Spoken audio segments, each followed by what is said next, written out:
گویا پایۂ کمال کو پہنچا دیا حنیف نقوی نے اس میں تحقیق کر کے اس میں کوئی گنجائش چھوڑی نہیں ہے انہوں نے۔ یہ ایک ضرور پہلو ہے غالب کے مطالعے کا سفر کلکتہ کے حوالے سے کہ غالب کی شاعری میں، اس کے فکر میں اور اس کے خیال میں کیا تبدیلیاں رونما ہوئیں۔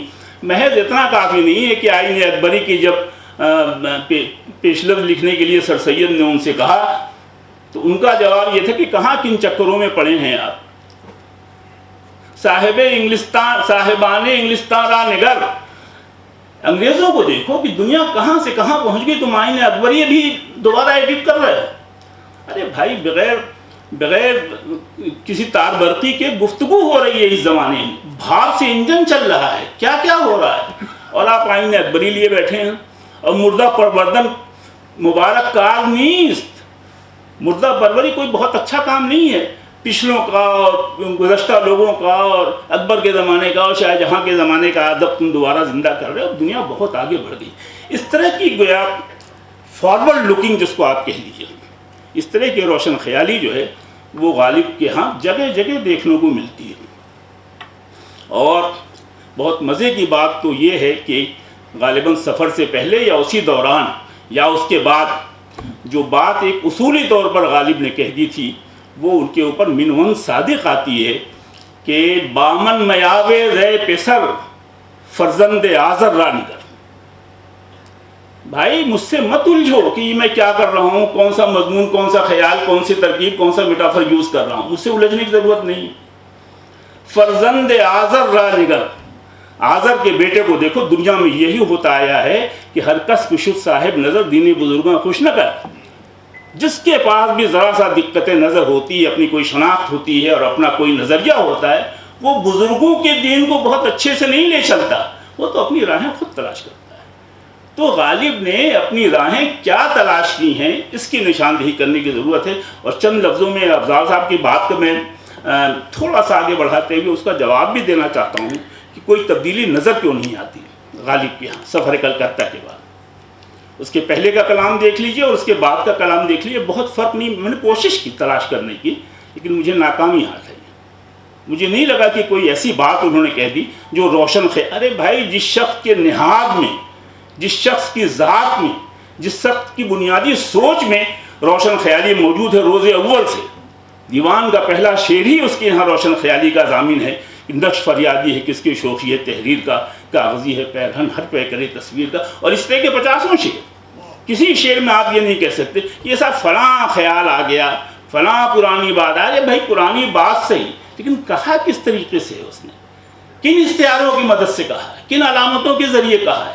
تو جس شخص کے یہاں روز اول سے نئی فکر، روشن خیالی، بزرگوں کے دین سے انحراف، پرانی روایت جس کو ہندی میں کہتے ہیں روڑھی وادیتا سے دور بھاگنا روز اول سے موجود ہے، تو اس کے ہاں پہلے اور بعد میں کوئی فرق ہوگا نہیں۔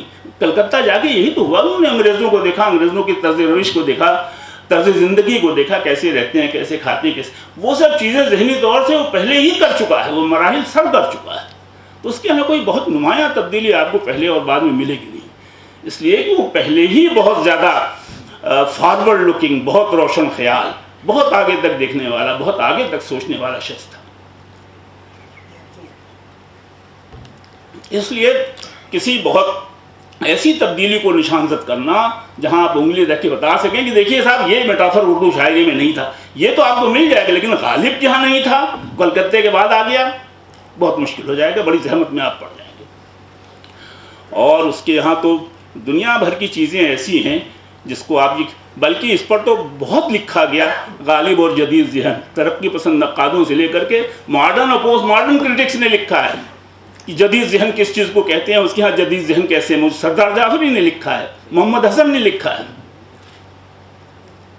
تو یہ جدید ذہن کیا ہے؟ یہ وہی ہے جس کا اثر آپ کہہ رہے ہیں کہ تلاش کیجئے کہ کلکتہ کے سفر کے بعد کہاں جدید ذہن آیا اور کیا صورتحال پیدا ہوئی۔ پہلے سے اس کے ہاں یہ سب چیزیں موجود ہیں، اور کوئی ایسی بات نہیں تھا۔ اس سے زیادہ فارورڈ لکنگ کون ہوگا جس نے پوری روایت کو الٹ پلٹ کے رکھ دیا ہے آپ کی غزل کی پوری روایت کو الٹ پلٹ کے رکھ دیا، ان سینس کہ یہ رویہ غزل میں شاعری کے متعلق شاید ہی آپ کو کہیں ملے کہ تم جانو غیر سے جو تمہیں رسم راہ ہو، مجھ کو بھی پوچھتے رہو تو کیا گناہ ہو۔ ایسا روشن خیال بقول افضال صاحب کہ ایسا وسیع المشرق کہ اس کو اس پہ اعتراض نہیں کہ رقیب سے ملتا ہے، ٹھیک ہے اچھا ہے اس سے دوستی ہے، بھائی ہمارا بھی ذرا سا خیال رکھیں آپ. یہ روایت آپ کو غزل کی شاعری میں نہیں ملے گی کہیں. تو جو وسیع المشربی و کشادہ قلبی ہے وہ تو عجیب و غریب اس کا معاملہ ہے. ذہن اس کا ایسا فعال، ایسا متحرک اور ایسا گویا دراک تھا کہ اس میں مزید کسی گنجائش کی کسی صورت کی گنجائش نہیں بنتی. اسی لیے زحمت ہوتی ہے کلکتے کے سفر کے بعد غالب کے ہاں کوئی نئی جہت تلاش کرنے میں کہ وہ ساری جہتیں اس کے ہاں پہلے سے موجود ہیں اور ان سب باتوں پہ وہ بہت کہہ چکا ہے. ابھی 2 شعر پڑھے افضال صاحب نے کہ ایک بات ہے اعجاز مسیحا میرے اور فارسی شاعری کے متعلق قتیل کا مسئلہ تو یہ تھا کہ قتیل اپنے کو بہت بڑا شاعر سمجھتے تھے، رہے بھی ہوں گے، میں نے بہت زیادہ قتیل کو پڑھا نہیں ہے. ہاں ان کے پاس طلبہ کی ایک فوج تھی، ان کے ہاں ان کے شاگردوں کا ایک مجمع تھا، سب لوگ جس کو ایک لفظ ہے اردو میں پل پڑھنا، غالب پر پل پڑھے، اور غالب ایسے جھکنے والا آدمی نہیں تھا اتنی جلدی. جس کا یہ دعویٰ ہو کہ فارسی ادب کا داعیہ اور اس کے صفات میرے ذات میں ایسے پنہاں ہیں جیسے فولاد میں جوہر ہوتا ہے. خطوط میں لکھا ہے اس نے کہ میرے یہاں فارسی زبان و ادب کی فہم اتنی جاگزی ہے جیسے فولاد میں جوہر ہوتا ہے. وہ خطیب کو کیوں ماننے لگا؟ اور اس نے وجہ بھی بتائی ہے کہ اہل زبان کا کوئی ایسا ثبوت دو ہم کو جہاں اہل زبان نے یہ کہا ہو کہ یہ ترکیب غلط ہے اور اس کا استعمال اس طرح سے نہیں ہوتا ہے. کہیں گے کون، یہی الفاظ ہیں اس کے کہ کون قتیل، کس قتیل کی بات آپ لوگ کر رہے ہیں؟ بھائی فرید آباد کا کھتری بچہ. ارے بھائی آپ کو کہنا تو فیضی کو نہیں مانتا تھا، وہ فیضی کا قائل نہیں. ایک بار نواب ضیاء الدین تھے کلکتے میں، وہ غالب موجود تھا وہاں یہ گفتگو نکلی کہ صاحب فیضی بہت بڑا شاعر ہے، بہت اچھا شاعر ہے، بہت باکمال شاعر ہے. اور جب پہلی بار وہ اکبر کے دربار میں گیا تو اس نے 250 شعر کا قصیدہ فی البدیہ مرتجلاً پڑھ کے سنا دیا. اب غالب کا رد عمل سنیے اس واقعے پر. نواب ضیاء الدین کی موجودگی میں غالب کا کہنا یہ تھا کہ ہاں لیکن جیسا آپ لوگ سمجھ رہے ہیں فیضی ویسا نہیں تھا، نہ اتنا بڑا تھا. تو جو صاحب کہہ رہے تھے انہوں نے کہا کہ بھائی ایسے آپ کیسے کہہ رہے ہیں؟ کہنے لگے نہیں، اس زمانے میں بھی ایسے لوگ ہیں جو 250 نہ صحیح 10-15 شعر تو ایسے کہہ سکتے ہیں فی البدیہ، جس میں آپ کو کوئی چیز نظر آ جائے، کوئی فن نظر آ جائے، کوئی ہنر نظر آئے. جیب سے نکالا ان صاحب نے ڈلی، یہی فیضی کا واقعہ ہے. کہا یہ رہا موضوع، ارشاد فرمائے 13 تشبیہیں ڈلی کے متعلق اس نے مرتجلاً بداحتاً فی البدیہ نظم کر دی.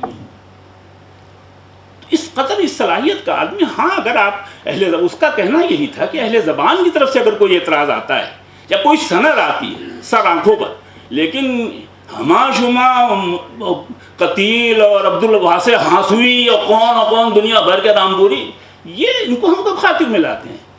اور ان کی سند لے کر کے آپ، اور اس کے بعد اس نے 10 شعر ایسے پڑھے جو اس ترکیب کو جسٹیفائی کرتے تھے جس ترکیب غالب نے استعمال کیا اپنے شعر. جزو از عالم امو از ہما عالم بیشم، یہ شعر تھا جس میں بحث ہوئی کلکتے میں. جز عالم امو از ہما عالم بیشم ہم چموئے کے بتا راز میاں برخیزت. میں عالم کا حصہ ہوں مگر عالم سے بڑھ کر کے ہوں، اوپر ہوں. یہ تو خیر ان کا علو تخیل جس کا افضال صاحب نے ذکر کیا، اس کے یہاں خود پسندی تو خیر بہت تھی، اپنے آگے کسی کو گردانتے نہیں تھا غالب. تو اسی جذبے کے تحت یہ شعر بھی کہا انہوں نے. عزت نفس کا بھی بڑا مسئلہ ہے، ہر وقت اسٹیٹس کاشس رہتے تھے، کہیں ہماری اسٹیٹس کو کوئی دھکا تو نہیں پہنچ رہا، عزت نفس کو کوئی ڈینٹ تو نہیں پڑ رہا ہے. ہر وقت اس میں اس کا ایک مسئلہ رہتا تھا. ہوتا ہے کچھ لوگوں کے ساتھ، ان کے ساتھ بھی یہی تھا. اس میں تو اس نے نوکری چھوڑ دی دلی کالج کی اسی عزت نفس کے مسئلے میں. آپ سب لوگ واقف ہیں، اساتین ادب ہیں، سب نے پڑھ رکھا ہے. مفتی صدر الدین آزردہ تھے، دلی کالج کے مدرسی کا انتخاب ہونا تھا، تو مفتی صدر الدین آزردہ نے سجیسٹ کیا ریزیڈنٹ صاحب کو کہ 3 لوگ دلی میں فارسی جانتے ہیں اور قابل قدر ہیں، جن کی فارسی پر آپ جتنا فخر کرنے کم ہے. انہوں نے کہا کہ ایک فارسی کا ٹیچر ہونا چاہیے، جیسے مولانا مملوک علی نانوتوی وہ عربی کے پروفیسر ہیں یا عربی کے ٹیچر ہیں، اسی طرح کا فارسی کا بھی ایک ٹیچر ہونا چاہیے اچھا۔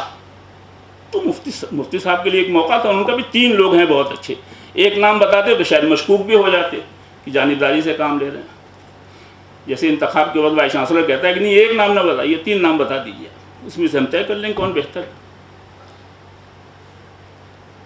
تو مفتی صاحب نے 3 نام بتائے، پہلا نام تو انہوں نے کہا غالب، اسد اللہ خان نجم الدولہ دبیر الملک اسد اللہ خان غالب مرزا نوشاد کہنا، اور دوسرا کہا مومن خان مومن، اور تیسرا امام بخش صاحب بلائے گئے ریزیڈنٹ کے ہاں پہنچے، یہ سب پڑھا ہوا ہے، سب حالی نے لکھا ہے، حالی سے لے کر کے بعد تک کے لوگوں نے لکھا ہے۔ گئے صاحب نوکری کی ضرورت تھی، پیسے کس کو ضرورت نہیں ہوتی، ہر وقت تنگ بھی رہتا تھا پیسے سے، اس لیے کہ خرچ بہت تھے، بیماری کے حالت میں جو ان کا لکھا ہے کہ کیا کھاتے تھے کیا پیتے تھے کیسے رہتے تھے، آپ دیکھیے تو اس زمانے میں 2-2.5 لاکھ روپے میں ویسا آدمی نہیں رہ سکتا جیسے رہتے تھے غالب۔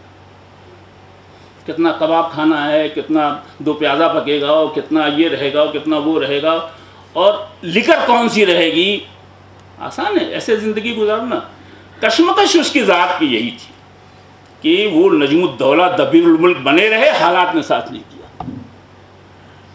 بس اس کشمکش میں کافی زندگی کا حصہ جو ہے وہ غالب کا گزر گیا۔ خیر بہرحال بلائے گئے ریزیڈنٹ کے ہاں حاضر ہوئے، اب جا کے باہر کھڑے ہیں، پالکی سے اترنے کا نام نہیں لے رہے ہیں، جیسے ناراض کسی کی بیوی ہو اور کہے کہ نہیں جب تک لینے ہی آئیں گے ہم جائیں گے کیسے۔ تو کہا بھائی آئیے چلیے انٹرویو ہو رہا، کہا چلیے کیا مطلب، ارے کوئی لینے آئے گا تب چلیں گے کہ ایسے چلے جائیں۔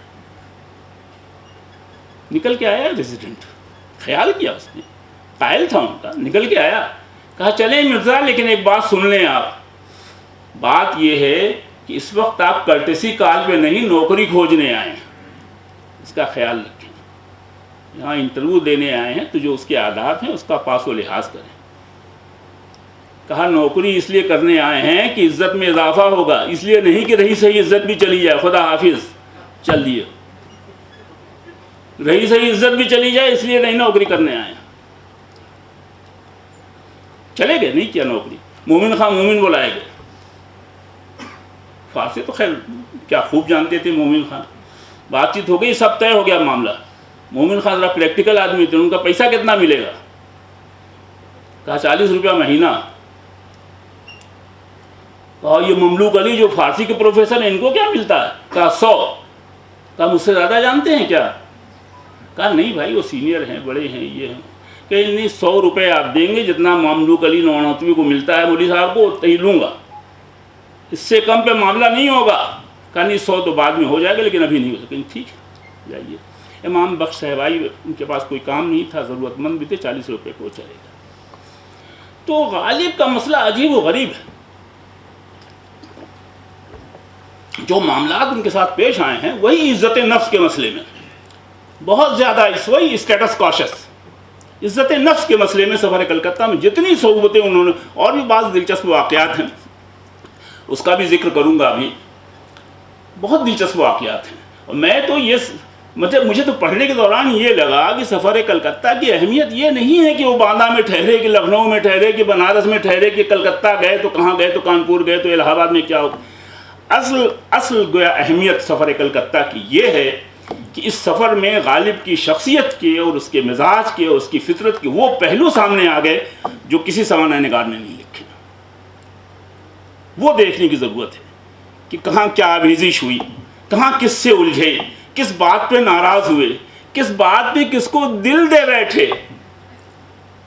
وہ بتانے کاشی کون ہیں جن کا ذکر ہو رہا ہے، اور وہ گیا ستم پیشہ ڈومنی کون ہے جس کا انہوں نے شاعری میں ذکر کیا۔ عجیب صاحب چالاک آدمی تھے، دنیا بھر کے واقعات اس کے ساتھ پیش آئے، لیکن کسی سوانح نگار نے انگلی رکھ کے یہ نہ بتایا کہ یہ فلاں شخص کے متعلق ہے، کہہ نہیں سکا کوئی۔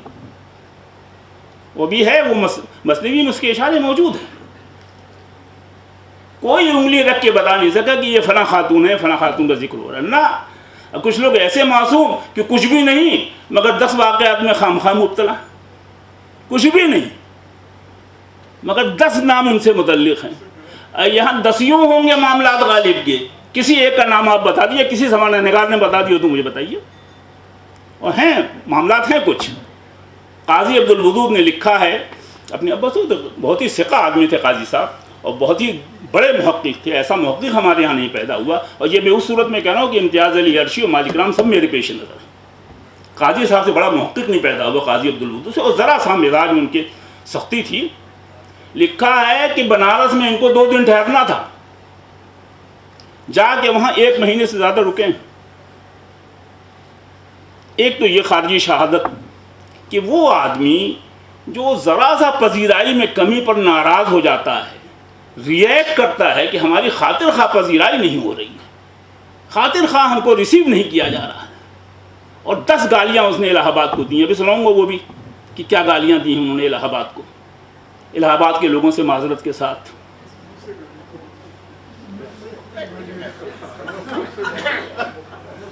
کیا کیا الفاظ استعمال کیے ہیں الہ آباد کے لیے. اب وہ الفاظ وہی آج بھی صادق آتے ہیں کہ نہیں، یہ ضروری نہیں ہے کہ آج بھی صادق آئیں.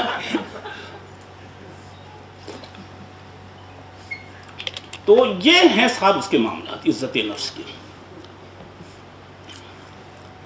اور بنارس میں تو بہت عمدہ سب قصے ہیں اس کے، بہت اچھے قصے ہیں. بہت تنگ و تاریک مکان میں رہنے کی جگہ نہیں، چشمے بخیل کی طرح تنگ تھا کمرہ بنارس میں، مگر کوئی شکوہ نہیں ہے بنارس سے ان کو. کیوں؟ اور اشعار پڑھیے تو سب سے بڑا سند تو تاریخ سے بڑھ کے سند ہوتے ہیں یہ شعر. ابھی وہ اشعار بھی سناؤں گا میں جو بنارس میں انہوں نے کہے ہیں. تاریخ سے زیادہ سچی باتیں شعر میں آتی ہیں، اس لیے کہ براہ راست زد نہیں نہ پڑتی ہے. شعر میں ہے بھائی آدمی کا امیجنیشن ہے، کچھ بھی ہو گیا بتانے کا عاشی. اب حافظ کو آپ یہ نہیں کہہ سکتے کہ بھائی اگر ترک شیرازی بدست عادت دلے مارا بخالے ہندوش بخشم سمرقندو بخارا را، کہ اگر وہ ترک شیرازی میرا دل قبول کر لے تو اس کے گویا ان سیاہ دلوں کے عوض میں سمرقند و بخارا لوٹانے کو تیار. وہاں تو آپ نہیں کھوجتے کہ یہ ترک شیرازی کون ہے، چننا جان ہے کہ منا جان ہے. یہ غالب کے پیچھے کیوں پڑ گئے کہ یہ جو ذکر آ رہا ہے بتانے کا عاشی کا یہ کون ہے؟ وہاں آپ کو کیا مسئلہ ہو جاتا ہے؟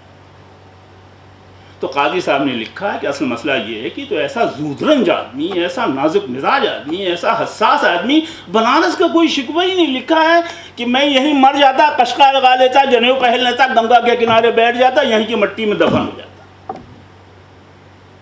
کیوں؟ کلکتہ میں کیوں نہیں دفن ہو گئے آپ؟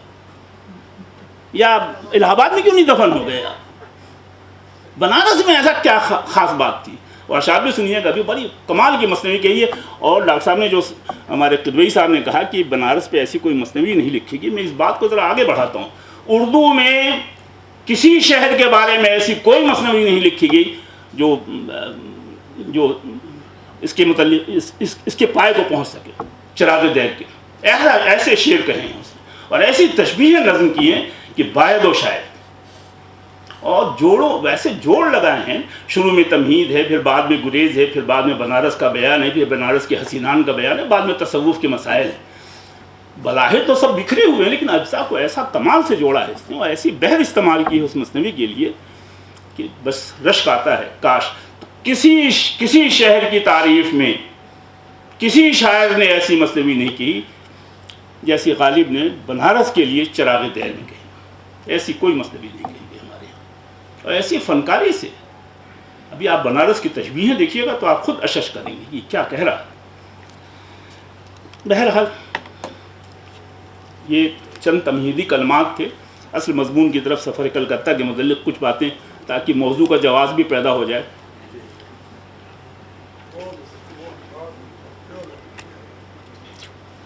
غالب کے کلیات نظم میں ایک قطعہ ہے جس میں انہوں نے سفر کلکتہ کی غرض و غایت بیان کی.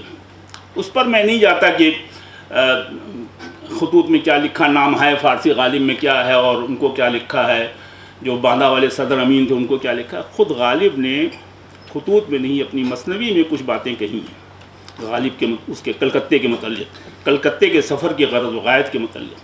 اس سے آپ اندازہ کیجئے کہ مسئلہ کہاں تھا. گفتمش چیست منشأ سفرم اس میں دو کردار، ایک تو خود متکلم ہے غالب، اور ایک ساقی ہے اس میں جو جواب دیتا ہے، جیسے ساقی نامے میں ہوتا ہے، ساقی بدہ کر کے بات کرتے ہیں نا، اور اقبال کا بھی ساقی نامہ ہے، ساقی سے مخاطب ہوتے ہیں، ساقی اس کا جواب دیتا ہے، اس میں بھی ساقی سے خطاب ہے اور متکلم کچھ سوالات کر رہا ہے۔ اسی ضمن میں وہ جوابات موجود ہیں کہ سفر کلکتہ کی غرض و غایت کیا تھی۔ گفتمش چیست منشأ سفرم، گفت جور و جفائے اہل وطن۔ میں اتنا تھک گیا ہوں اہل وطن کی جور و جفا سے کہ مجھے کلکتہ جانا ہی ہے۔ گفتمم اکنو بگو کہ دہلی چیست، بتاؤ کہ دہلی کے بارے میں تمہارا کیا خیال ہے۔ گفت جانس تو این جہانش تن، دہلی تو ہماری جان ہے اور یہ پوری دنیا اس کے لیے بمنزل جسم کے ہے، دہلی تو جان ہے دنیا کی۔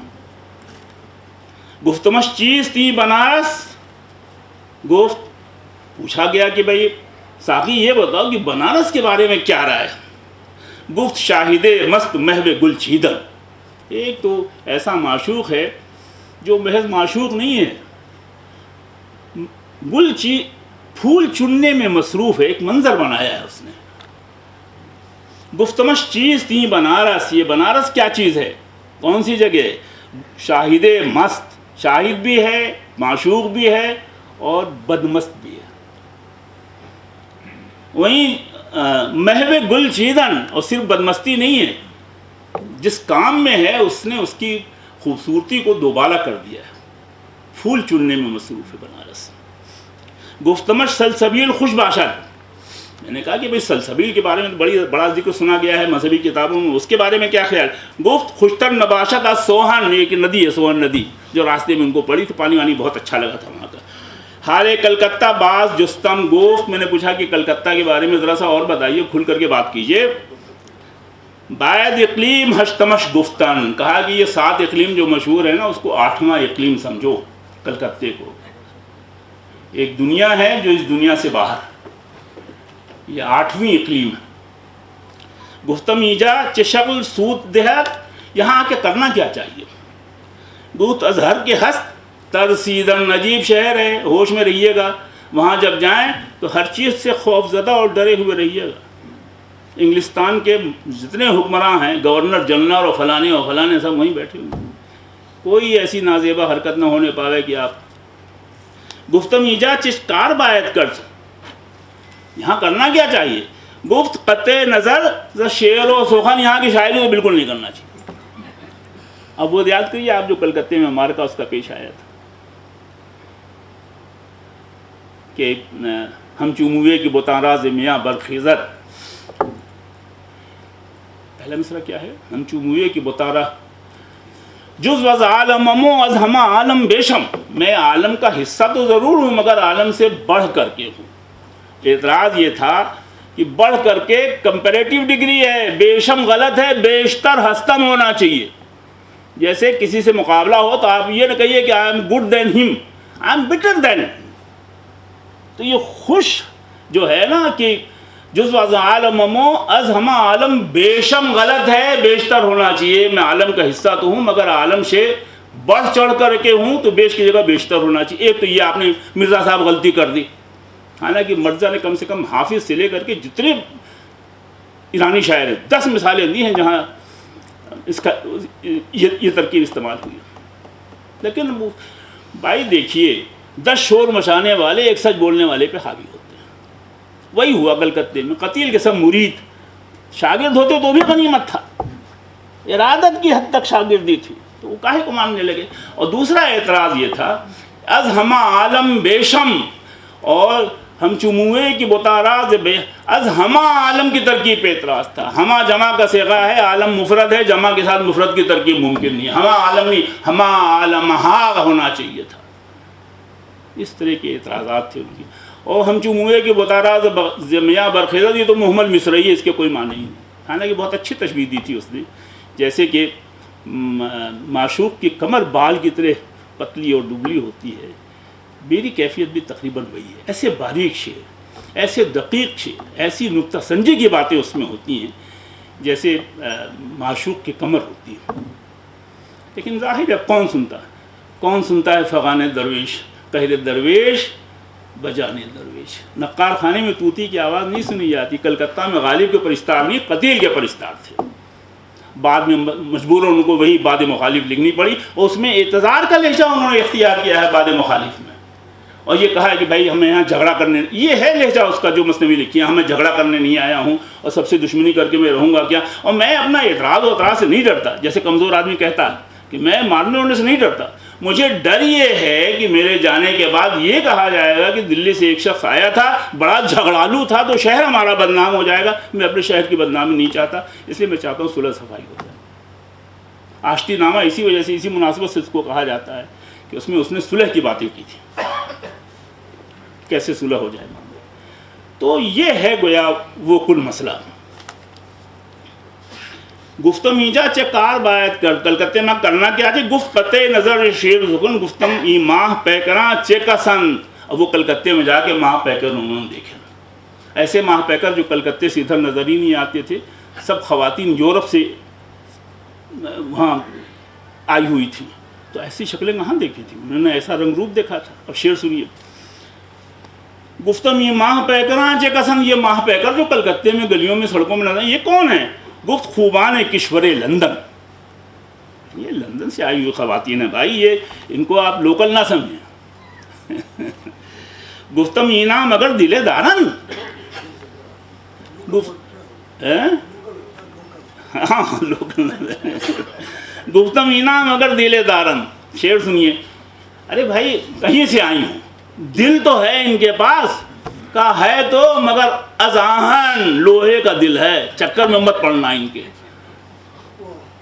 گفت خوبان کشور لندن گفتم اینا مگر دل دارن. گفت دارن لے کزاہن، دل تو ہے مگر لوہے کا بنا ہوا ہے، یہ تمہاری باتوں سے پگھلنے والے نہیں.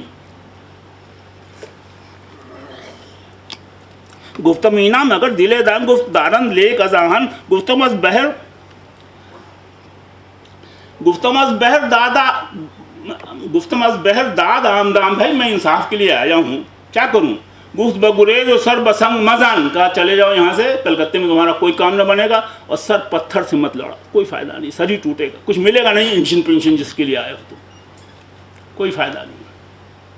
اور سب سے زیادہ تو جو پڑھا جاتا ہے کلکتے کے سفر کے حوالے سے یا کلکتے کے حوالے سے، وہ یہ ہے کہ کلکتے کا جو ذکر کیا تو نے ہم نشیں، ایک تیر میرے سینے پہ مارا کہ ہائے ہائے، وہ سبزہ ہائے، وہ سبزہ ہائے مترہ کی ہے غضب، وہ سبزہ زارے ہائے مترہ کی ہے غضب، وہ نازنی بتان خدارہ کی ہائے ہائے، اور سب رازمہ وہ ان کی نگاہیں کی حرف نظر، طاقت ربا وہ ان کا اشارہ کہ ہائے. یہ ہے کلکتے کی یاد. وہ جو مارکا ہوا تھا، اور مارکا ہوا تھا مدرسہ عالیہ میں، آج بھی ہے، لیکن اس وقت وہ وکٹوریا اسٹریٹ پہ تھا. اب کہیں اور شفٹ ہو گیا، سنا ہے کہ سالٹ لیک میں آ گیا ہے وہ. ہاں وہی عالیہ یونیورسٹی ہو گیا، پہلے مدرسہ عالیہ تھا اور بڑا مرکز. اچھا ہاں، تو وہیں کا یہ مسئلہ ہے. اور یہ جو بعض لوگوں نے لکھا ہے نا کہ ہر ہفتے ہر مہینے مشاعرہ ہوا کرتا تھا، ہر ہفتے مشاعرہ نہیں ہوتا تھا. اس کو ذلیل کرنے کے لیے ایک خاص مشاعرہ منعقد کیا گیا کہ مرزا آئے ہوئے، ذرا سا مشاعرہ ایک رکھا جائے اور ان کی ٹانگ کھینچے. پہلے سے جسے طے کر کے بیٹھتے تھے فلاں شاعر آئے گا تو ہوٹنگ کریں گے، تو پھر ظاہر ہے جو ہونا تھا سو ہوا. وہ میں بہائے سبز و شیریں کی واہ واہ، وہ میں بہائے تازہ و شیریں کی واہ واہ، وہ باد ہائے ناب گوارا کی ہائے ہے. اور ایک شعر اور ہے کلکتے کے سلسلے میں غالب کا. غالب رسید اے بکلکتہ بمے، میں کلکتہ آ تو گیا ہوں لیکن یہاں آ کے میں نے میں سے کیا دھویا ہے وہ دیکھ لیجیے. السینہ داغے دوری احباب شستہ، دوری احباب کا جو غم تھا کلکتہ پہنچ کے وہ میں نے سر سے نہیں میں سے دھو ڈالا ہے. تو یہ ہے کلکتے کی رودات.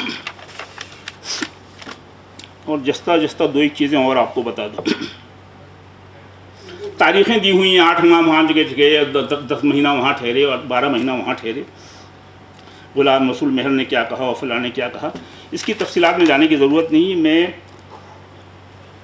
اصل میں مسئلہ یہ ہے کہ یہ جو اختلافات آپ دیکھتے ہیں نا، وہ ان اختلافات کی بنیاد غالب کی اپنی تحریریں ہیں۔ جو جھگڑے کھڑے ہوئے ہیں سب کا ماخذ غالب کا کوئی نثر پارہ فارسی میں، یا ان کا کوئی خط، یا ان کا کوئی قصیدہ، یہ ہے۔ اور حنیف نقوی نے 100 پیسے کی بات کہہ دی اس سلسلے میں کہ ایسا نہیں ہے کہ غالب نادانستہ یا سہون غلط بیانی کرتے تھے، مصلحت کی بنیاد پر اپنے بیانات بدلتے رہتے تھے، چنانچہ اکثر تو دیدہ و دانستہ انہوں نے غلط بیانی کی ہے۔ اور سب سے موٹی مثال، سب سے واضح مثال، سب سے واشگاف جو ہے وہ خود ملا عبدالصمد کا واقعہ۔ 2 خط میں لکھا ہے اور دونوں میں الگ الگ باتیں لکھی ملا عبدالصمد کے متعلق کہ لوگ مجھ کو بے استادہ کہتے تھے، بس میں نے ایک استاد گڑھ لیا ملا عبدالصمد کہ میں ایران کے لوگوں سے پڑھا ہوا ہوں، میرے اوپر اعتراض نہ کرو۔ جب اور کہا گیا تو دوسرے موقع پہ آپ فرماتے ہیں کہ مجھے کسی استاد کی ضرورت نہیں، میں نے مبدأ فیاض کے علاوہ کسی سے استفادہ نہیں کیا، میرا جتنا کسب فیض ہے سب بالکل روحانی ہے، من جانب اللہ ہے، اللہ میاں کے یہاں سے آتا ہے، تلمیذ الرحمن ہوں میں ڈائریکٹ۔ ان دونوں بیانوں میں کہاں تطبیق دیں گے آپ؟ بھائی کیسے تطبیق؟ ایک جگہ انکار کر رہا ہے کوئی ملا عبدالصمد تھا، دوسرے بیان میں کہہ رہا ہے کہ کوئی ملا عبدالصمد نہیں تھا۔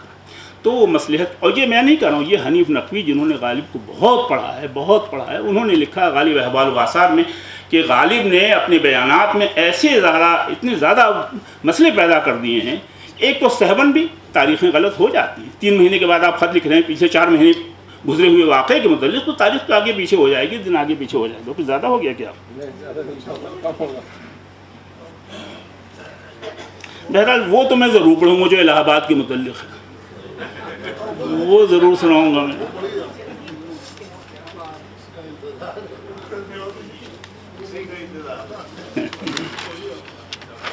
بس ادھر صاحب نہیں 7:20 تک آپ بس 7:20 تک 6 بجے 6:50 ٹھیک 6:55 7:20 تک 7:25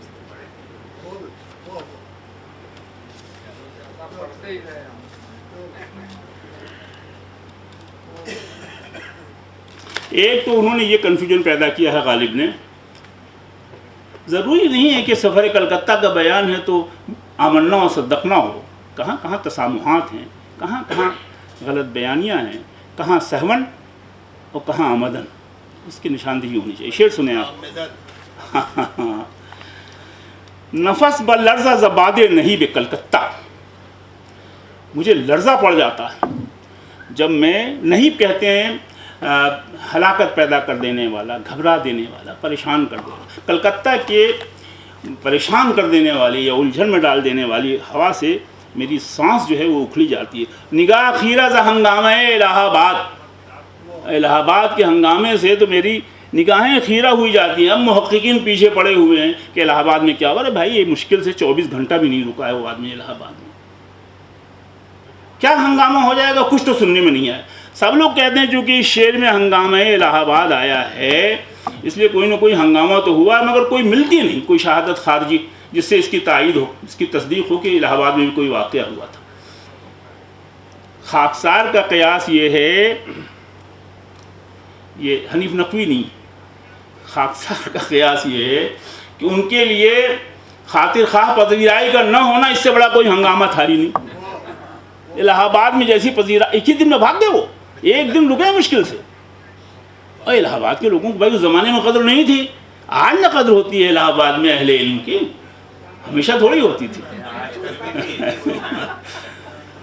تو یہ نگاہ خیرہ ز ہنگامہ الہ آباد میں بہت صفحے کے صفحے سیاہ کیے ہیں محققین نے کہ الہ آباد میں کون سا ہنگامہ ہوا، اور ایک ثبوت نہیں فراہم کر سکے کہ فلاں سے معرکہ ہوا، فلاں کے یہاں گئے، فلاں نے بھگا دیا، فلاں نے نکاح، کچھ نہیں، نتھنگ، کوئی ہنگامہ الہ آباد میں۔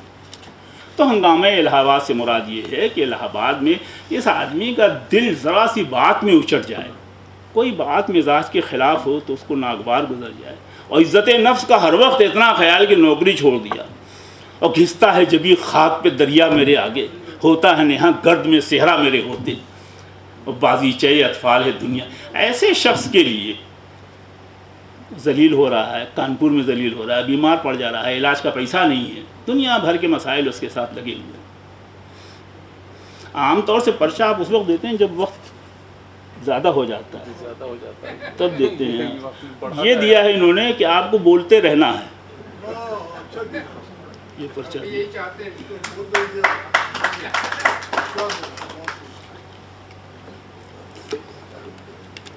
الہ آباد اور بنارس دو جگہ کے قصے سن لیجیے، سفر کلکتہ اسی پہ ختم ہے. اور اصل یافت کیا ہے اس سفر کی وہ عرض کروں گا آپ سے بس 2 جملوں میں.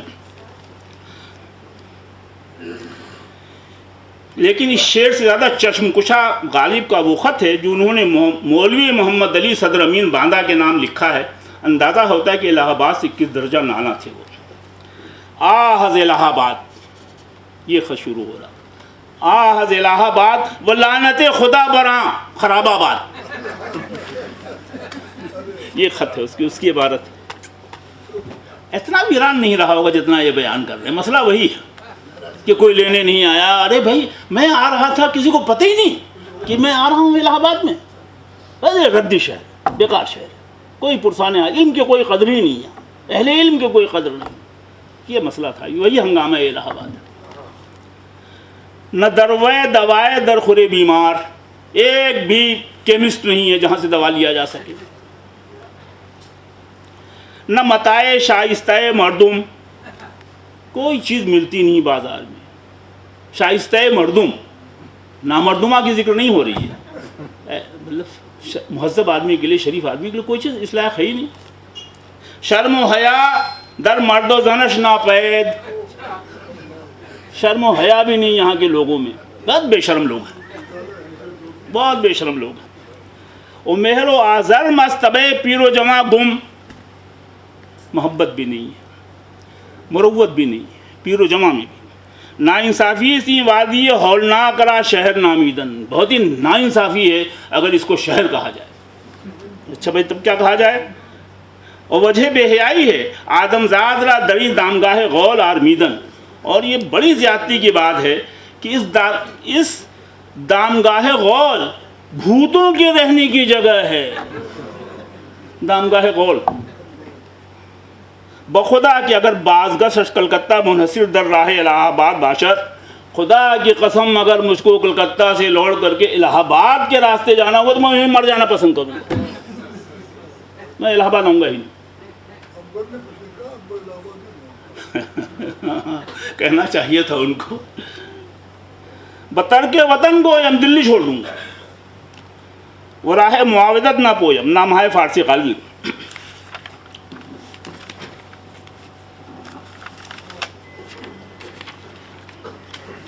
لیکن اس کے کنفیوژن اس لیے پیدا ہوا اس شعر میں کہ نفس بلرزہ زبادے نہیں بے کلکتہ، نگاہ خیرہ ز ہنگامہ الہ آباد کے اوپر ہی ایک شعر ہے، اس کو لوگوں نے پڑھا نہیں.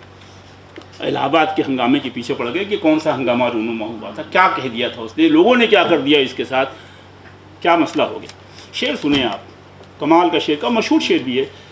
کبوت پوشموں کرتاس پیرہن دارم، سیاہ لباس پہنتا ہوں اور کرتاس کا پیرہن ہے. کرتاس وہی شکایت کرنے کے لیے جو لباس پہنا جاتا ہے، جس کا ذکر انہوں نے اپنے نقش فریادی والے شعر میں کیا ہے. جی کاغذی پیرہن، وہی کرتاس پیرہن سازم، گہے بماتم دانش گہے بحسرت داد. کبھی تو مجھے یہ افسوس ہوتا ہے کہ یہاں دانش بالکل مفقود ہے، اس لیے میں سیاہ لباس پہن لیتا ہوں، اور گہے بحسرت داد اس لیے میں کرتاس کا پیرہن استعمال کرتا ہوں. داد خاطر خواہ نہیں ملی ان کو وہاں، ورنہ تو پہلے سے اسٹیشن پہ لوگ کھڑے رہتے ہیں، بھائی غالب آ رہے ہیں، غالب آ رہے ہیں، غالب. بنارس آتے ہیں، طویل قیام کا ارادہ تو نہیں تھا، لیکن یہاں ہوا کچھ ایسا کہ 1 مہینہ بنارس میں رک گئے وہ. اب اس پہ قیاس آ رہے ہیں. مالک رام نے بھی جیسا، وہ تو بہت ثقہ آدمی تھے، شرمانی ٹوپی اپنا مسلح، کوئی ایسی بات لوز اسٹاپ نہیں کرتے تھے مالک رام. قاضی صاحب نے چلیے لکھ دیا تھا کہ وہاں کسی کو دل دے بیٹھے ہو، کیا ہو گیا کہ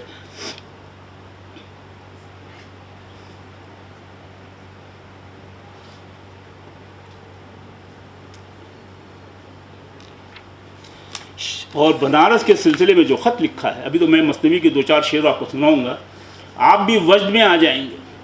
ایسے شعر کہیں، اسی لیے میں مطلب بلا وجہ نہیں کہہ رہا ہوں کہ ایسی کوئی مثنوی کسی شہر کے بارے میں نہیں لکھی گئی جیسی چراغ دیر اس نے بنارس کے متعلق لکھی. کوئی مثنوی نہیں لکھی، ہمارے علم میں تو نہیں.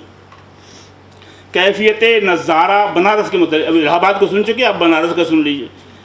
اور لکھا ہے قاضی صاحب نے کہ یہ مسئلہ کچھ اور ہے، ذرا سا معاملہ گڑبڑ ہے کچھ. معاملہ گڑبڑ یہ ہے کہ وہاں کسی چکر میں یہ پھنس گئے تھے، نکلنا نہیں چاہتے تھے، کسی نہ کسی بہانے سے رکے رہے. ایک جو آدمی پینشن کے مقدمے کے لیے کلکتہ جا رہا ہے، ایک مہینہ کہیں بیچ میں رک جائے گا، وہ بھی تنگ و تاریک. جگہ کے متعلق جو کمرہ لکھا ہے، جو مکان لیا تھا انہوں نے بنارس میں، لکھا ہے کہ بخیل کے آنکھوں کی طرح تنگ ہے وہ کمرہ، پھر بھی آپ رکے ہوئے ہیں. کیا مسئلہ ہے آپ کا؟ قاضی عبدالودود کا خیال ہے کہ کچھ مسئلہ دوسرا تھا، اس کی وجہ سے وہ نکل نہیں پائے. مالک رام نے بھی اس کو انڈورس کر دیا کہ نہیں بھائی مسئلہ تو کچھ لگ رہا ہے، کچھ ہے معاملہ. شہر کے متعلق سنیے، کیفیت نظارہ بحد دل را فرو گرفت کہ دہلی را جز برتا کی نسیاں جا نمان. وہاں کی چیزوں سے، وہاں کے مناظر سے، وہاں کے لوگوں سے کچھ ایسا لطف حاصل ہوا کہ دہلی را جز بر تاکہ نسیاں جا نہ مان، کہ دہلی کو میں بھول ہی بیٹھا، تاکہ نسیاں میں دہلی چلا گیا جو ان کا وطن تھا. مزید لکھتے ہیں کہ اگر اپنا زمانہ کی ملامت کا اندیشہ نہ ہوتا تو بے محابہ ترک دین کردمے، میں اپنا مذہب بھی چھوڑ دیتا. اب آپ سنیے، قلب آپ کو بھی شبہ ہو جائے گا کوئی مسئلہ ہے. بے محابہ ایک سیکنڈ نہیں لیتا، ترک دین کردمے وہ صبح گسستمے، یہ جو تسبیح وسبیح ہے سب توڑ تاڑ کے پھینک دیتا. وہ قشقہ فرو کشید میں، وہ سب لگا لیتا تلک. وہ زنار فرو بست میں، تا بدی وضع چنداں برکنارے گنگ نشست میں، اور یہی حالت اختیار کر کے گنگا کے کنارے اتنی مدت بیٹھتا کہ گرد آلائش ہستی از خود فروش شست میں، کہ ہستی کی گرد کی آلائش اپنی ذات سے دھو ڈالتا، یعنی یہیں مر جاتا. وہ چون قطرہ بدریا پیوست میں، اور جیسے قطرہ دریا میں فنا ہو جاتا ہے میں یہاں رہی ہوں. ظاہر ہے کہ یہ شاعری نہیں ہو رہی ہے، لیکن نثر جو ہے وہ شاعری کے حدوں کو چھو رہی ہے کہیں نہ کہیں. اس درجہ پسندگی کے سلسلے میں انہوں نے لکھا. قاضی صاحب کو تو میں آپ کو بتا چکا وہ کیا کہنے، اور آخر میں جو قاضی صاحب نے لکھا ہے کہ بنارس اس توصیف کا تو ہرگز مستحق نہیں. قاضی عبدالودود کا بیان، جتنی تعریف یہ کر رہے ہیں غالب صاحب، اس کا تو بالکل مستحق نہیں. مالک رام جیسے ثقہ اور محتاط ماہر غالبیات کا خیال بھی کچھ اسی طرح کا ہے. چراغ دہر کے اشعار میں جس والہانہ انداز میں وہ شہر بنارس اور حسینان بنارس کا ذکر کرتے ہیں، اس سے اس خیال کو تقویت ملتی ہے کہ غالب بنارس میں کسی کو دل دے بیٹھے تھے. یہ مالک رام کا خیال ہے. مالک رام اپنے اس خیال کی تائید میں غالب کی فارسی غزل کا ایک مقطع بھی پیش کرتے ہیں، وہ مقطع بھی سن لیجئے. کاش کاں بتے کاشی در پذیر دم غالب، اگر وہ بت کاشی ہماری معروضات کو قبول کر لیتا، کسی طرح درخواست کو ایکسیپٹ کر لیتا. بندے توم گویم، میں یہ کہوں کہ میں تمہارا غلام ہوں. گویدم زنا زارے، اور وہ مجھ سے یہ کہتا کہ ٹھیک ہے میں نے تم کو اپنی غلامی میں قبول کیا. یہ ہے شعر بنارس کے متعلق. گل رانا کے مقدمے میں اسی خیال کو، گل رانا کا بہت اچھا ایڈیشن مالک رام نے تیار کیا جو ساہتیہ اکیڈمی نے چھاپا ہے. اس کا پریفیس بہت اچھا ہے، بہت ہی گیا مالک رام کے علم کا اور سمجھ کا اندازہ ہوتا ہے اس سے. اس خیال کو مزید تقویت دیتے ہیں، لکھتے ہیں کہ مجھے یقین ہے کہ اس مثنوی میں بہت سے شعر آپ بیتی کے ہیں. مالک رام صاحب کو بھی یقین ہو گیا، اور اس میں انہوں نے اپنی واردات قلب بیان کی ہیں.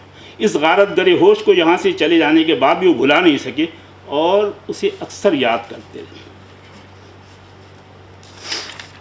وہ شعر سن لیجیے جو مثنوی میں آئے ہیں، بس 4-5 شعر. بتانا شرا حیولا شعلے طور. اب آپ یہ خیال کیجئے کہ یہ کس جگہ کا منظر ہو سکتا ہے. شعر کم جھوٹ بولتے ہیں، تاریخ میں بہت جھوٹ ہوتا ہے، اس لیے کہ اس میں فرار کی راہ ہوتی ہے. شاعری میں امیجنیشن ہے، شعر کہہ رہے ہیں، کوئی اپنی سوانے نگاری تھوڑی لکھ کر رہے ہیں، نہ سوانے بیان نہیں، اس لیے گنجائش رہتی ہے بہت. بتانا شرا حیولا شعلے طور، سراپا نور عزت چشم بدور. میاہا نازکو دلہا توانا. جسم تو بہت نازک ہے ان کا، لیکن دل بہت مضبوط ہے. زنادانی بکارے خیش دانا، بلطف از موج گوہر نرم روتر،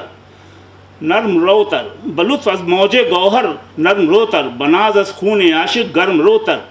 قیامت، اب یہ تو صاحب کمال نہیں، یہ تو مطلب حد کر دیا ہے غالب نے. قیامت قامتاں مشگاں درازاں، قیامت قامتاں مشگاں درازاں، زمشگاں بر صفے دل نیزہ بازاں.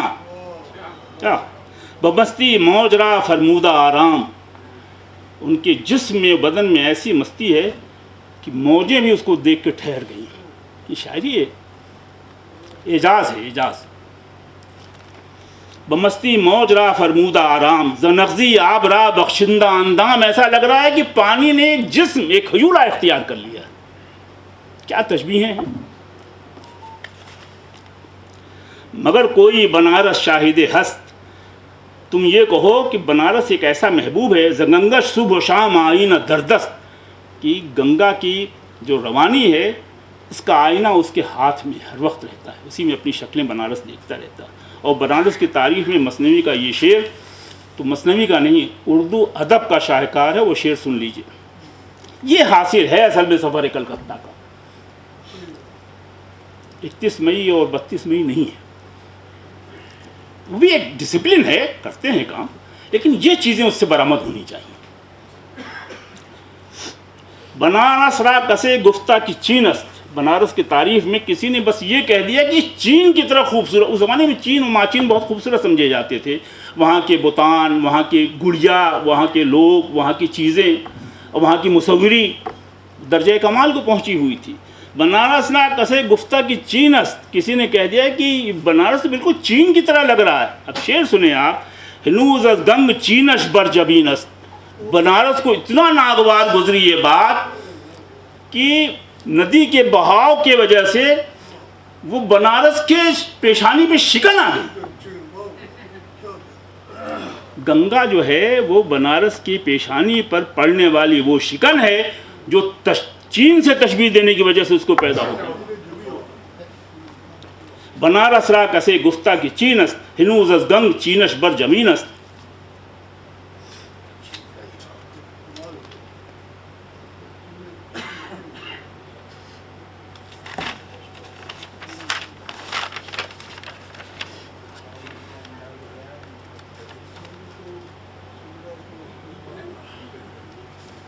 وجہ نظام بتا چکا ہوں اس کی کہ کیا کس مسئلے پر اور کس شعر پر جھگڑا ہوا تھا ان لوگوں کے درمیان، کس وجہ سے بعد مخالف ان کو لکھنی پڑی.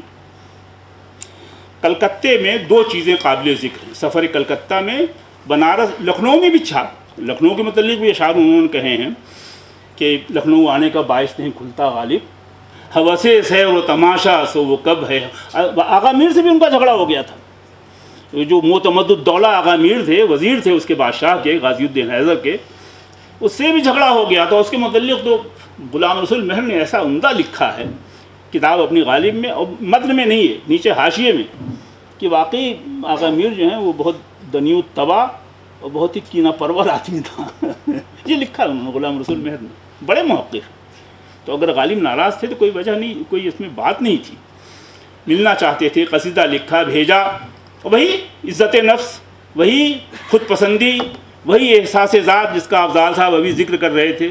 یہ ہوا کہ صاحب اچھا ملاقات ہو جائے گی نواب سے، آپ آغا میر کی توسط سے جائیے، جو ان کا وزیر، اس کے بغیر تو ملاقات ہوتی نہیں. انہوں نے اپنا قصیدہ وصیدہ لکھا، شاید پورا نہیں کر سکے تھے. تو یہ ہوا کہ اچھا آئیے، ملاقات ہو جاتی ہے آپ کی، آغا میر سے ملاقات ہو جائے گی. وہ بھی بہت تھا، وہ بھی بہت کافی تھا ان کو دینے لینے. پیسے کا سب چکر تھا کہ کچھ پیسہ ویسا مل جائے گا، کلکتہ آرام سے چلے جائیں گے. اب بجائے اس کے کہ وہ شرط لگاتا، غالب نے 3 شرطیں رکھ دی ملاقات کی. پہلی شرط یہ کہ یہ جو بادشاہوں کے ہاں جانے کے بعد نذرانہ گزارنے کی رسم ہے، یہ میں نہیں کروں گا. یہ تو میں کر ہی نہیں سکتا. اپنی فروتنی اور اپنی کمی کا میں اظہار نہیں کروں گا کہ میں نظر دوں تب جاؤں ملنے. اور دوسری یہ کہ یہ جو ہے کہ آپ بیٹھے رہیں، میں جا کے آپ کی خدمت میں کھڑا ہوں، نہ کھڑے ہو کے آپ میرا استقبال کریں گے. اور تیسری یہ کہ معانقہ بھی کیجیے گا، صرف مسافے سے کام نہیں چلے گا. کاہے کو آقا میر سننے لگے، بات ختم ہو گئی، وہیں نہیں ملاقات ہو گئی. بادشاہ سے پیسے سے بھی نہیں ملے، دل شکستہ بھی تھے بہت.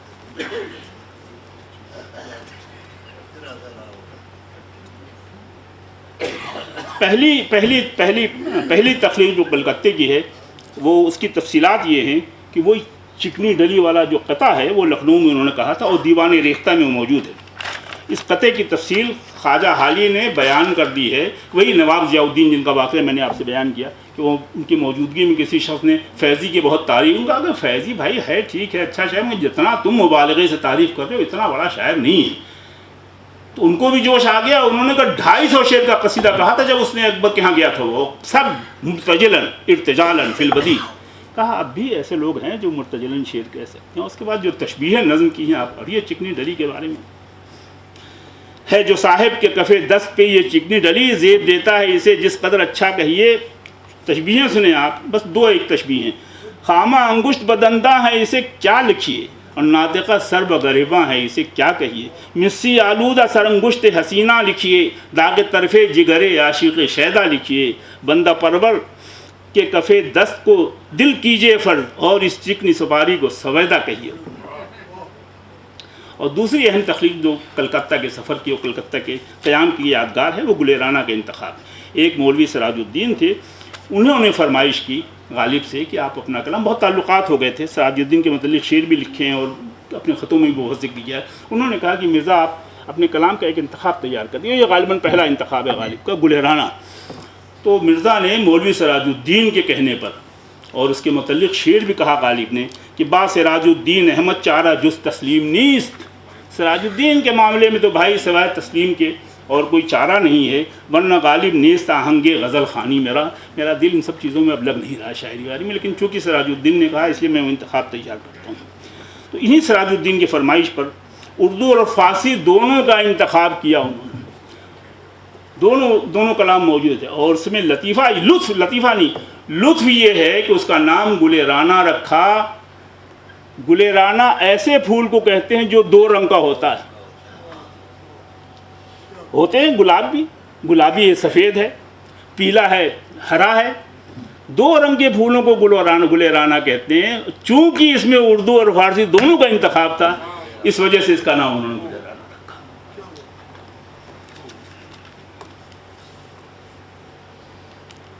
سفر کلکتہ کی مجموعی مدت تقریباً 3 برس کی ہوگی۔ زمانے کا سرگرم برداشت کرتے، بیماری اور سفر کی صعوبتیں جھیلنے کے باوجود غالب کلکتہ سے ناکام بھی واپس ہوئے، لیکن اس سفر میں غالب کی شخصیت اور مزاج کے وہ پہلو سامنے آ گئے جو شاید قارئین کے لیے اس سفر کے نہ ہونے میں نادیدہ رہتے۔ یہ شعر غالب کی شخصیت کا ایسا نگار خانہ ہے جس میں غالب کے سفر و حضر کی بہت سے نادیدہ پہلو اپنی نیرنگیوں کے ساتھ نمایاں ہو گئے۔ مثنوی چراغ دیر اور مجموعہ گلیرانہ اس سفر کا حاصل ہے جو غالب کے صبر آزما طویل سفر کلکتہ کو بامانہ اور شعر و ادب کو ثروت مند بنا دیتا ہے۔ یہ ہے دراصل سفر کلکتہ کا حاصل غالب کے۔ بہت شکریہ۔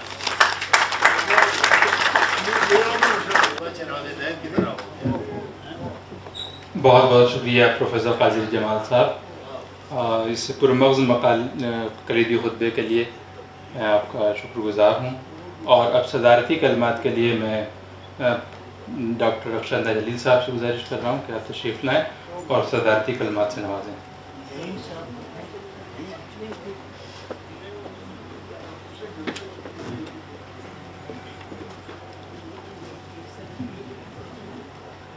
اسٹیج پہ اور آڈینس میں نہایت عالم فاضل اردو کے بڑے استاد اس وقت موجود ہیں۔ میری کیا بساط کہ میں آپ سب کے سامنے کچھ کہہ سکوں۔ ادریس صاحب کا بہرحال ان کا اصرار تھا اور میری اپنی بھی دلچسپی ہے اس موضوع پہ۔ ایک لمبے عرصے سے میں خود کوشش کر رہی ہوں کچھ پڑھنے کی، کچھ خطوط کے ذریعے، کچھ اور چیزوں کے ذریعے ایک بڑے سے جگسا پزل کی طرح اس کہانی کو جوڑنے کی، اور انگریزی میں ایک ٹریولاگ کی طرح غالب کے سفر کلکتہ کا ذکر کرنے کی۔ وہ کتاب کی شکل میں تو اب تک پہنچا نہیں ہے، بہرحال اس کی جو بیک گراؤنڈ ریڈنگ اور جو تھوڑی بہت الٹ پلٹ ہے وہ جاری ہے۔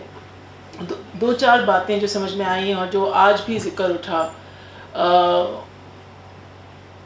پہلی بات تو یہ کہ شاید غالب اس ارادے سے اپنے گھر سے نہیں نکلے تھے، وہ تو سوچ رہے تھے کہ وہ فیروز پور جھرکا جا رہے ہیں، جہاں وہ احمد بخش خان صاحب کے تعاون سے آکٹولونی کے بعد جو میٹکاف ہوئے ہیں، میٹکاف سے وہ ملاقات کریں گے، اس ارادے سے وہ اپنے گھر سے نکلے تھے۔ وجہ یہ بھی تھی کہ ان کو یقین تھا کہ جو ان کے حصے کی ہیریڈیٹری پینشن ہے 62 روپیز 50 پیسہ، وہ نہ صرف یہ کہ ناکافی تھی ان کے اخراجات کے لیے، بلکہ وہ فیئر نہیں تھی، کیونکہ ان کو یہ یقین تھا کہ یہ ان کو اس سے بہت زیادہ ملنی چاہیے۔ بہرحال وہ اپنے آپ میں ایک الگ کہانی ہے، لیکن ان کو یقین تھا کہ احمد بخش خاں اگر ان کے لیے کچھ کہیں تو میٹکاف صاحب سے اس بارے میں دیکھیں۔ احمد بخش خاں سے جو ان کی رشتہ ہے وہ اپنے آپ میں بہت دلچسپ ہے۔ آپ سب جانتے ہیں جو ان کی خاندانی رشتہ داریاں ہیں، اس کے باوجود نصر اللہ خاں جو ان کے چچا ہیں، ان کی شادی احمد بخش خاں کی بہن سے ہوئی ہے، غالب کی خود کی شادی معروف یعنی احمد بخش خاں کے چھوٹے بھائی کی بیٹی سے ہوئی ہے۔ تو ان سب میٹریمونیل الائنسز کے باوجود جب یہ خط و کتابت ہوتی ہے اور جب یہ لٹیگیشن تک بات آ جاتی ہے، اس میں بھی احمد بخش خاں پہ بات آ کے رکتی ہے۔ اس کے باوجود وقتاً فوقتاً جب پیسہ کم پڑ جاتا ہے تو نواب صاحب ان کو پیسے بھیجتے بھی رہتے ہیں۔ تو یہ ایک بہت دلچسپ رشتہ ہے۔ اس سے ملتی جلتی ایک بات جو مجھے بار بار لگتی ہے اس پورے 3 سال کے سفر میں، 1826 جب وہ نکلتے ہیں اور 1829 جب وہ لوٹتے ہیں، یقیناً شاید اس پہ کل بات اٹھے گی، جو ایک فیوڈل ایلیٹ ہے جس کا غالب اپنے آپ کو ایک حصہ سمجھتے ہیں، اور جہاں جہاں وہ رکتے ہیں وہ اس سے گریز نہیں کرتے کہ اس فیوڈل ایلیٹ کا ہونے کی وجہ سے جو ایک نیٹ ورک آف الائنسز ہے، مثلاً نواب باندہ کی جو نواب ہیں ان سے ان کی پرانی دوستی ہے خاندانی، اور ان کو قطعی طور پہ کوئی، ہم نے بار بار غالب کی انا کا ذکر کیا، یقیناً غالب کی انا ہے، لیکن وہ ان کے آڑے نہیں آتی جب انہیں مدد لینی ہوتی ہے کسی وجہ سے کسی چیز کے لیے۔ اور یہ میں کرٹیکلی نہیں کہہ رہی ہوں، یہ بات میں میٹر آف فیکٹ طریقے سے کہہ رہی ہوں کہ اکثر و بیشتر جب انہیں مدد کی ضرورت ہوتی ہے تو ہی falls back on that alliance of network of relationships, جو آج سے نہیں بلکہ جنریشنز سے ان کے پاس ہے۔ تو جو ایک ڈائنمک ہے فیوڈل ایلیٹ کی، اور جو ایک نیا ایلیٹ ہے جو کولونیل ایلیٹ ہے، جس میں سائمن فریزر ہیں، جس میں اور لوگ ہیں جو اس وقت کے حکمران ہیں، مطلب جو نئی کلونیل ایک طرح کی ایلیٹ ہے، اس کے جو حصے ہیں وہ بھی غالب کو جانتے ہیں، وہ بھی غالب کے کام سے واقف ہیں، وہ بھی غالب کی عزت کرتے ہیں بطور شاعر اور بطور یہ کہ وہ ایک دلی کے شرفا ہیں۔ تو یہ سب ڈائنمکس ملتی ہیں کہیں نہ کہیں، یہ کرس کراس ہوتی ہیں، لیکن اس 3 سال کے سفر کا جو نچوڑ ہے وہ یہ کہ جب وہ واپس آتے ہیں تو وہ جو ان کی ہیریڈیٹری پینشن ہے اس میں رتی بھر کوئی تبدیلی نہیں ہوتی، وہی 62 روپے 50 پیسے کی پینشن ہے۔ البتہ یہ ضرور ہے کہ جب تک وہ واپس آتے ہیں تو جو ان پہ قرض ہیں مختلف لوگوں سے وہ 40,000 روپے ہو جاتے ہیں، جو کہ خاصی بڑی رقم ہے اس وقت۔ وہ اپنے آپ میں ایک اور کہانی ہے، اس کا ذکر نہیں کر سکتے، باتیں تو کئی ہیں اور کئی چیزوں پہ اشارہ بھی آج کیا گیا۔ میں بہت دلچسپی سے کل کے پرچے سنوں گی اور مجھے یقین ہے کہ اس میں کوئی نہ کوئی نئی چیز نکل کے آئے گی، اور غالب انسٹیٹیوٹ میں ہمیں بہت خوشی ہوگی اگر ہم انہیں کتابی شکل سے چھاپیں۔ شکریہ۔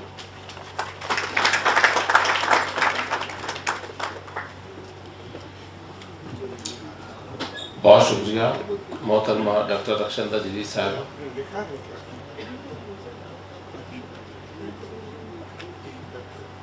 میں پروفیسر صدیق الرحمن قدوائی صاحب، محترمہ رخشندہ جلیل صاحبہ، پروفیسر قاضی افضال حسین صاحب، پروفیسر قاضی جمال حسین صاحب، وی این رائے صاحب جو ہے کسی مصروفیت کے سبب جو ہے وہ چلے گئے ہیں، اور یہاں پر تشریف فرما سبھی حضرات کا بے حد مشکور و ممنون ہوں کہ آپ نے اپنا قیمتی وقت دیا اور اس سیمینار کو کامیاب بنایا۔ میری سبھی حضرات سے درخواست ہے کہ بس عشائیہ کا وقت ہو چکا ہے، اور آپ سے درخواست ہے کہ آپ تشریف لائیں اور عشائیہ نوش فرمائیں۔